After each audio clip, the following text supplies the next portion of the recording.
If you're into gold and silver, and your friends and family are into gold and silver, it's the inevitable question that's going to come up. What's the best metal to stack?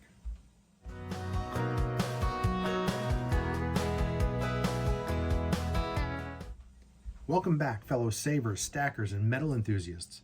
Today, let's talk about what I like to stack. What's my personal stacking strategy? As we all know, there's no shortage of metal formats you can buy to grow your stack. But which ones are the best ones?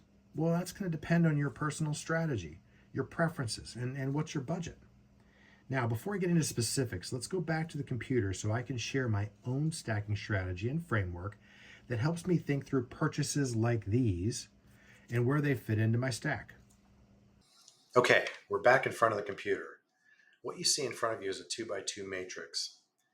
The x-axis, or bottom dimension, is premium paid per unit, starting high to low. The y-axis is the transactability of the asset, which is really measured in two ways. One is how much premium would you lose if you sold it, or how hard or easy is it to sell? Now, these two dimensions are what I use to sort of frame my stacking strategy.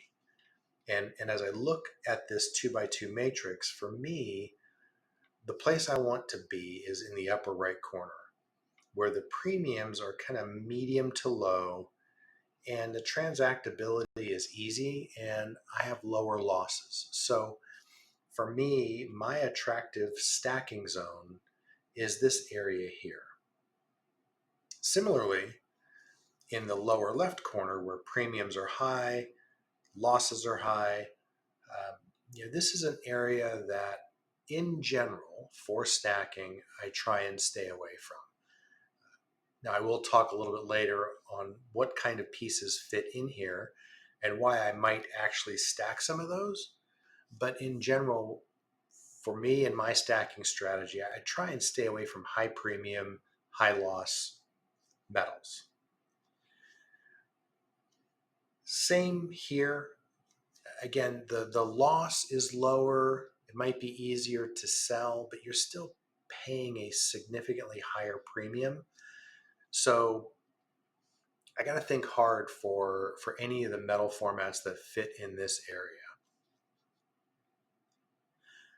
The lower right, it's a great piece, low premium, might not get as much back from it as I would in the upper right quadrant, but still, in my opinion and in my stacking strategy, this is not a bad place to be. And certainly in the middle is really around personal preference. So it's going to depend on where the premium is, how transactability is. So this really turns into a kind of a case-by-case basis. So if I look at that, then how does that translate into my strategy? This is my stacking zone. This is where I want to be.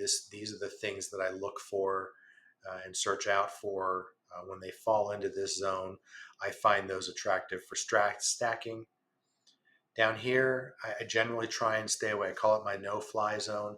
Although there is a segment of this that might have sentimental value or collectability that I do consider, but generally, I try and stay away from there, and I try and stay away from this zone as well.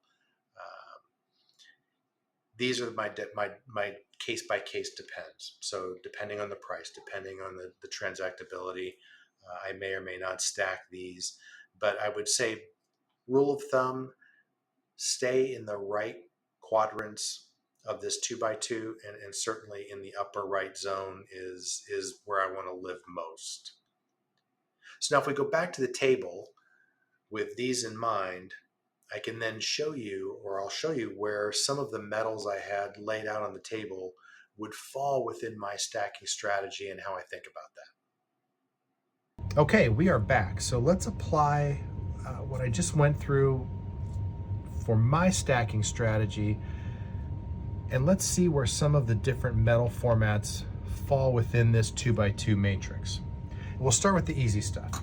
In my stacking zone, so this half of the matrix is really my stacking zone, and it depends on a case-by-case basis, but I am certainly going to be putting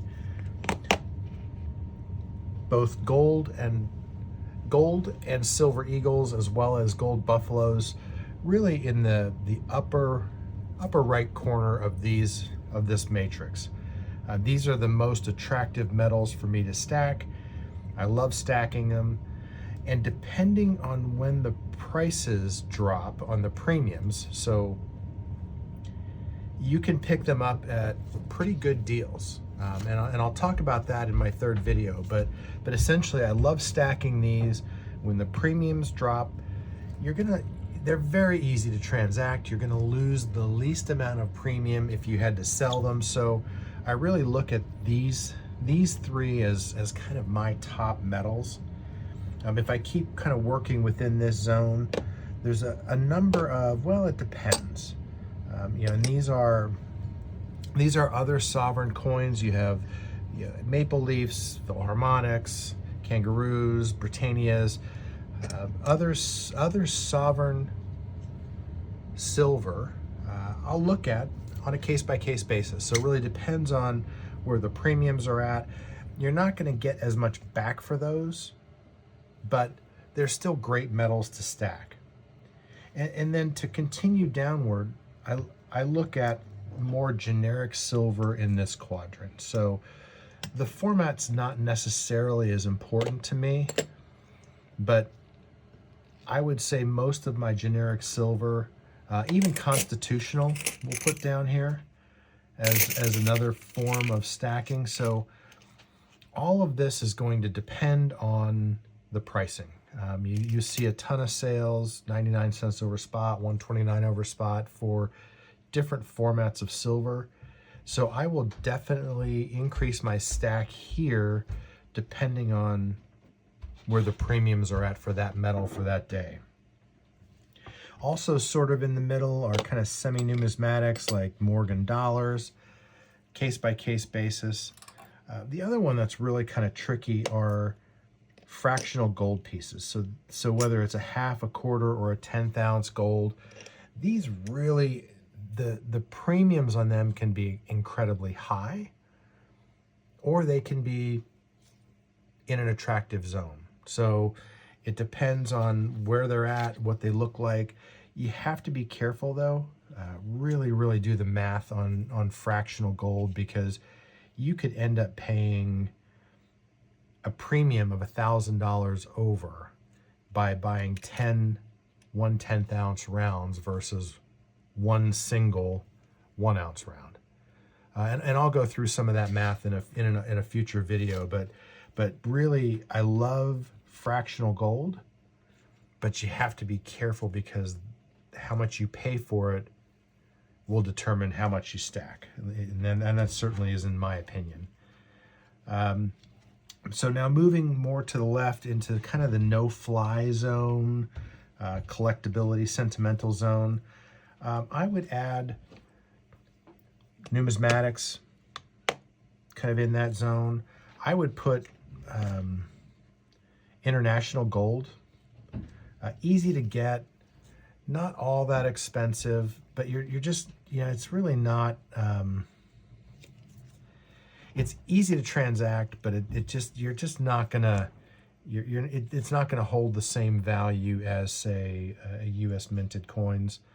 Certainly along this same line, I would add, and I'll just sort of stack them over here, but things from the US Mint. Now there are some coins they issue that actually are low mintage and certainly much more attractive, but in general, if you look at these kinds of Morgan or Peace Dollar sets or individuals, you end up paying a lot more for them, and they don't get a lot of value back. So that I would add those over here.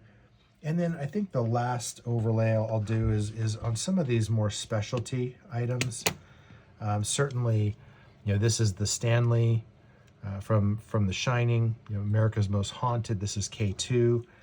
I'm going to put these down in this quadrant, and they fall into, for me, more this sentimental collectability zone where, as a veteran, I love anything that has to do with America and freedom, the American flag. So I love when these came out. I really was drawn to them. I'm a horror buff, so anything around America's Most Haunted, those kind of things I like.